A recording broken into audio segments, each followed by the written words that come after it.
In this video, talakayin natin yung paparating na PBA Season 50 draft at suriin natin yung draft order no sa first round ng draft na parating no. And again, may mga nagtatanong kung sino bang pipili at number 1, number 2 until number 12. Well, try nating sagutin yan in this video no. Again, I'm Ruben Terado. I write sports for spin.ph. Thank you for watching us on our YouTube channel. Well, paano ba muna nalalaman yung draft order no? Discuss natin ng mabilisan. Well, yung order ng drafting is based on the rankings during the 3 conferences, no? And then, may parang percentage yan no?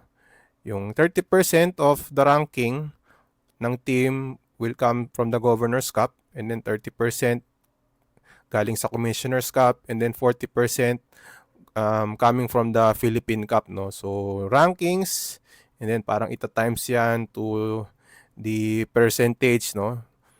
Based on kung ano man yung conference na kino-compute natin. So, example, kung 5th place yung isang team, kung sa Governor's Cup yan, times 30%. And then, i-add yan dun sa Commissioner's Cup, and then sa Philippine Cup, and then dun malalaman yung draft order, no? Based from that formula, no?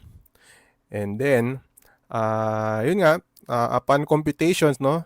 Ito namang draft order natin, again, this is unofficial dahil as of this recording, marami pang pwedeng maganap na trades. We are recording this on August 26, 2025, no?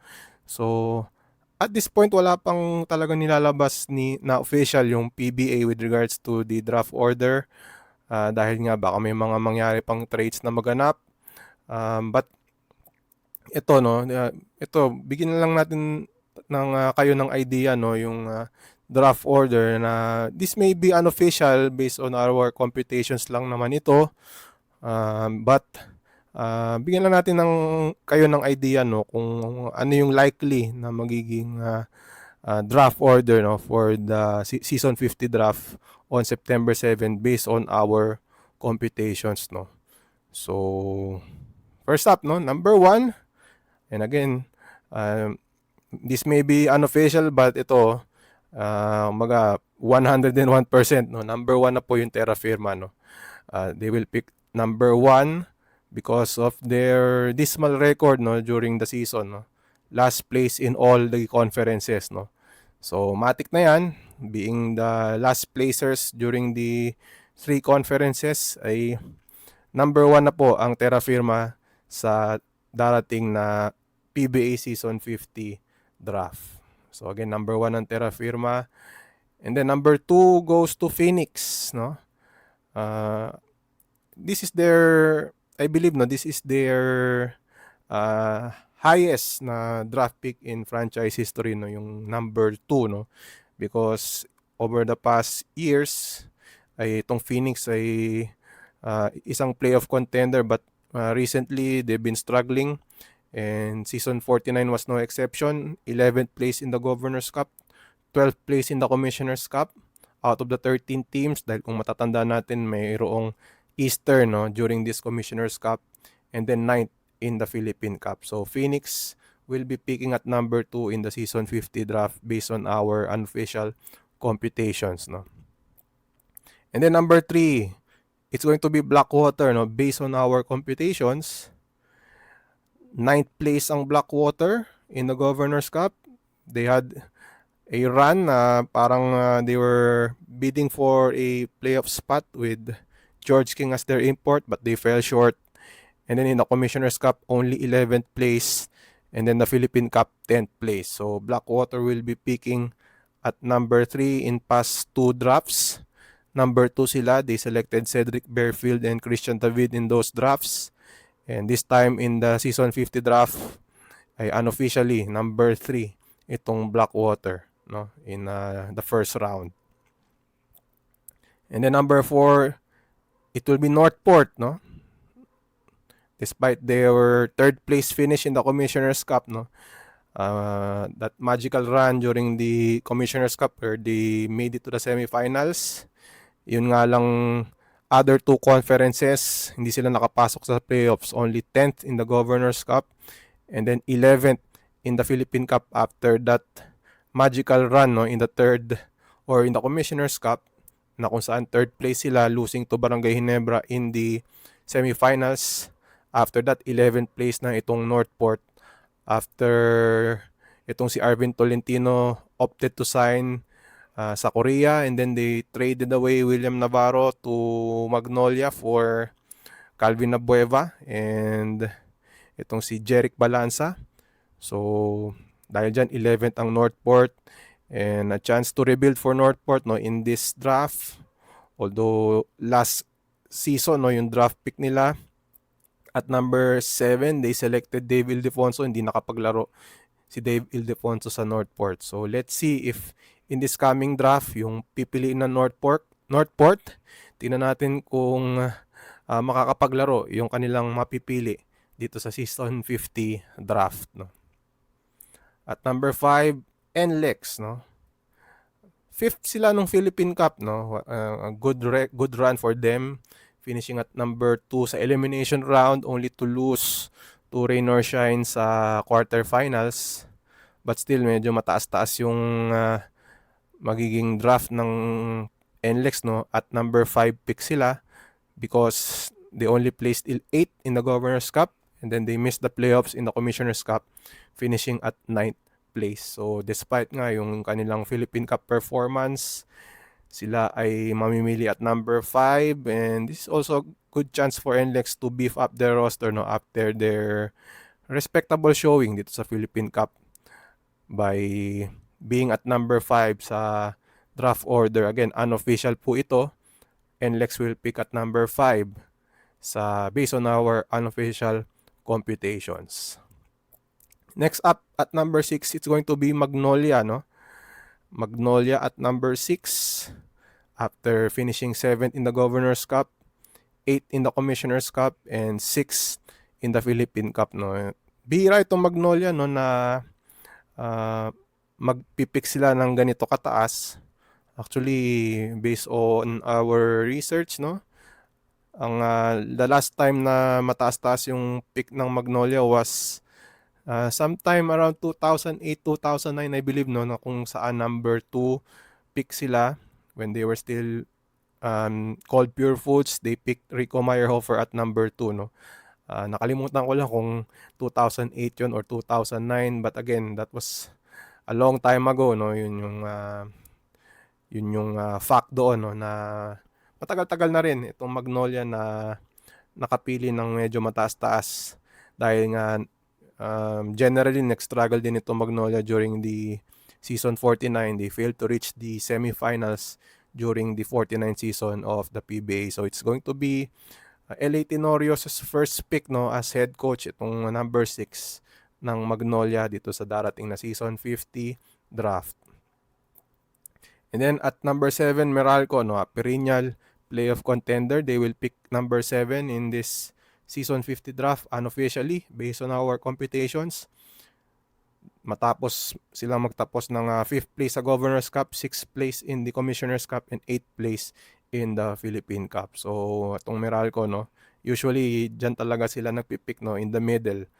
And this season 50, it's no exception, no. Based on our unofficial computations, Meralco will pick at number 7. Then at number 8, Converge, no. After picking number 1 sa season 49 draft by taking Justin Baltasar during last year's draft, itong Converge will be picking late, no, midway in the first round at number 8 after their 6th place finish in the Governor's Cup, 5th place in the Commissioner's Cup, and 7th in the Philippine Cup. So from number 1, Converge will now be selecting at number 8 based on our unofficial computations dito sa season 50 draft. Pang-siyam, San Miguel, no? Despite winning the championship in the Philippine Cup, San Miguel will still be picking na relatively high to, no, for San Miguel dahil sanay tayo na yung San Miguel mag-draft around 11 or 12 or 10 dahil nga sila yung contenders for championships, no. Although respectable yung kanilang Governors Cup at 4th, and then nag-champion nga sila ng Philippine Cup, San Miguel only placed 10th in the Commissioner's Cup, missing the playoffs for the first time in a decade, no? Yung Beermen dyan sa conference na yan. So dahil dyan, naka-apekto yan sa kanilang ranking sa draft, and they will be picking 9th sa Season 50 first round draft based on our unofficial computations. Number 10, ang Rain or Shine. Puro semifinals ang Rain or Shine during the 3 conferences. 3rd in the Governor's Cup, 4th in the Commissioner's Cup and the Philippine Cup. So Rain or Shine will be selecting at number 10 in based on our unofficial computations, no. Rain or Shine pang 10 sa first round ng PBA Season 50 draft. And then Barangay Ginebra will be selecting at number 11 sa first round based on our unofficial computations, no. That's because they finished second in both the Governor's Cup and the Commissioner's Cup.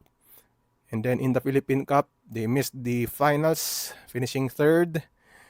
And dahil dyan, they will be selecting at number 11, no, dito sa ating Season 50 draft. Again, based on our unofficial computations, no. And then finally, number 12, it's going to be Rain or Shine. So Rain or Shine will pick last in the first round of the PBA Season 50 draft. And bakit kanyo, no? Because actually, yung pick na yan was from TNT, no? Who were the champions in the first 2 conferences, Governor's Cup and Commissioner's Cup. And then second sila in the Philippine Cup, no? Itong TNT. But it's going to be Rain or Shine who is going to pick at number 12. Bakit nga ba? That is because ROS was able to acquire yung Season 50 first round draft pick nila during a trade, no? Last September 2023, no? Rain or Shine was able to get the TNT's Season 50 first round pick as well as Dave Marcelo in a trade, no, with TNT for Henry Galinato and Jewel Ponferrada. So kung inyong matatandaan, si Henry Galinato was originally a Rain or Shine draftee, but after a few days, tinrade na siya to TNT alongside Jewel Ponferrada, no, in a September 2023 deal. Nakuha ng Rain or Shine in return yung Season 50 first round pick ng TNT, which is right now, no, itong darating na September 7 na draft. And as course, Dave Marcelo na eventually hindi na nakalaro sa Rain or Shine. But again, dahil dyan sa trade na yan, Rain or Shine will be picking at number 12, no, instead of TNT dito sa ating Season 50 draft. So to review, Rain or Shine will be picking twice, no, in the first round. So itong Rain or Shine talaga, after those semifinal finishes in the 49 season draft, may pagkakataon na naman silang magpalakas with 2 first round picks in the first round. So yan po yung ating first round. Again, unofficial po ito, yung draft order sa Season 50 draft. So again, it's going to be Terra Firma, then it's Phoenix, number 3 it's Blackwater, and then Northport, followed by NLEX, and then Magnolia at number 6, number 7 Meralco, number 8 Converge, number 9 San Miguel, number 10 Rain or Shine, 11 Barangay Ginebra, and then number 12 Rain or Shine uli, no, to round out the first round of the PBA Season 50 draft. So yan po yung first round. How about the second round? Tatalakayin po natin yan in our next video, no. So again, yun na muna. Yan po yung first round draft order, unofficial for Season 50, no. So what do you think, no? Comment down below kung anong tingin nyo sa magiging draft. Anong tingin nyo dun sa Rain or Shine, no, who will be picking twice in the first round. And then yung Terra Firma, who do you think will go at number 1, no? Based dun sa mga initial na nag-apply for the draft, sino sa tingin nyo yung pipiliin ng itong Terra Firma, no? And yung the rest na rin, no, sino tingin nyo yung mga draftees na magiging fit sa mga teams dito sa PBA? Comment down below. And we look forward to your comments, no, dito sa ating video. So yan na po yung ating first round draft order. Again, unofficial po ito. And please stand by, no? Abangan nyo po yung ating video with regards naman do sa second round, no? So again, I'm Ruben Terrado. Thank you for watching us on our YouTube channel. Consider subscribing. And we will see you next time. Thank you for watching.